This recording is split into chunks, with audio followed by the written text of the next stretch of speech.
Democrats. Welcome back to Hannity and Combs. We now continue with Sean's exclusive interview with Iraq with Defense Secretary Donald Rumsfeld. Secretary Designate Gates said during his hearing, we're not winning the war, we're not losing the war. Your thoughts on him, those comments, and do you have any advice for him? No, I don't have any advice for him. I wish him well. It's a tough job, and I have every confidence he'll do a good job at it.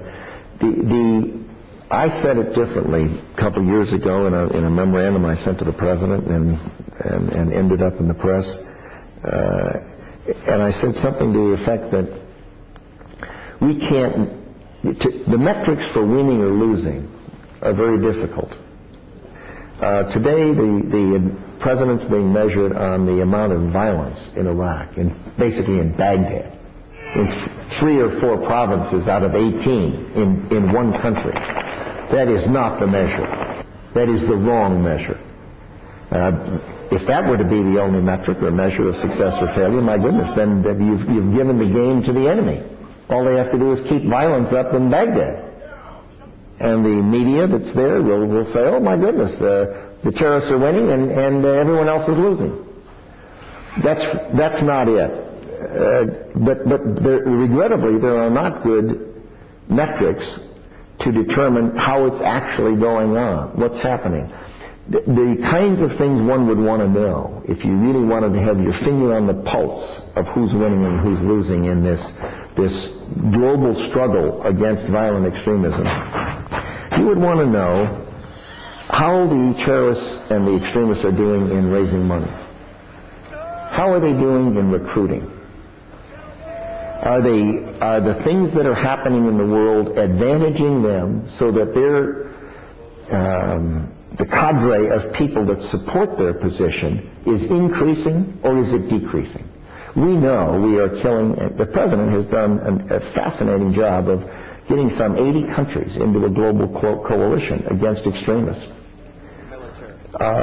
And we know we're putting pressure on them around the globe. We know it's harder for them to do things. It's harder to raise money. It's harder to transfer money.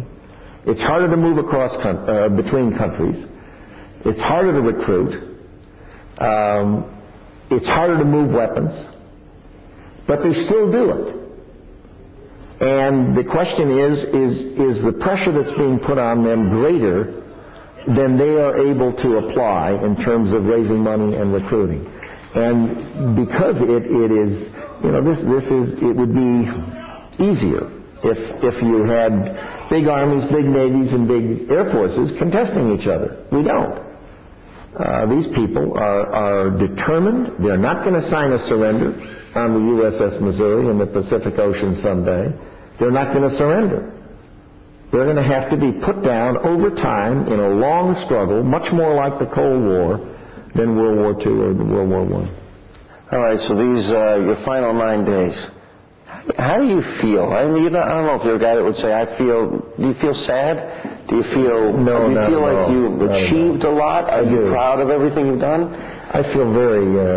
Are you misunderstood by the media and maybe some of your political opponents? Well, no. I mean, my guess is my political opponents are probably have reason to disagree. We've done a lot. We've moved a great deal in that department, and people don't like that. The contractors don't like it. Congressmen don't like it. Pieces of the bureaucracy don't like it. When you make those kinds of changes, somebody's not going to like it. Now, you can go ahead and be Secretary of Defense and have nobody unhappy about it. All you have to do is not do anything.